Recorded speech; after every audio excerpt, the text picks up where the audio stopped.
Friends, words of the day. Ingest அப்படின்னா உட்கொள்கின்ற. இப்போது நம்ம எதனாவது ஒன்று சாப்பிட்டுட்டோம் அப்படிங்கிறதுக்கு நம்ம இன்ஜெஸ்ட் அப்படின்னு சொல்லலாம். கிரஃப் அப்படின்னா முரட்டுத்தனமான. ஸ்டாக் அப்படின்னா ஆண் கலைமானை தான் நம்ம ஸ்டாக் அப்படின்னு சொல்லுவோம். அது ஒரு வகையான மான். மிஸ்சீவியஸ் அப்படின்னா குறும்புக்கார. இப்போ குழந்தைங்க ரொம்ப குறும்புத்தனமாக நடந்துப்பாங்க, அதுக்கு நம்ம மிஸ்சீவியஸ் அப்படின்னு சொல்லலாம். பெரில் அப்படின்னா ஆபத்து. இப்போ டேஞ்சர் அப்படிங்கிறதுக்கு இன்னொரு ஆல்டர்னேட்டிவ் வேர்டு தான் இங்கிலீஷில் பெரில்.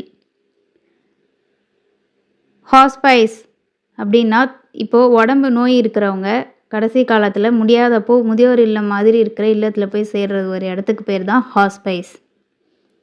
கிளிஸ்டன் அப்படின்னா பளபளக்கிறது. ஓ அப்படின்னா அவங்களுக்கு நம்ம கடமைப்பட்டு இருக்கிறது.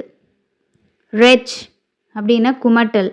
வாமிட் வர்ற மாதிரி இருக்கும், ஆனால் வாமிட் எடுக்காமல் குமட்டுறது மட்டும் இருக்கும், அதுக்கு நம்ம இங்கிலீஷில் ரெச் அப்படின்னு சொல்லலாம். டம்பிள் அப்படின்னா கால் தடுமாறி உருண்டு விழுறது, அதுக்கு தான் இங்கிலீஷில் டம்பிள்னு சொல்லுவாங்க. These are the words of the day. Thanks for வாட்சிங்.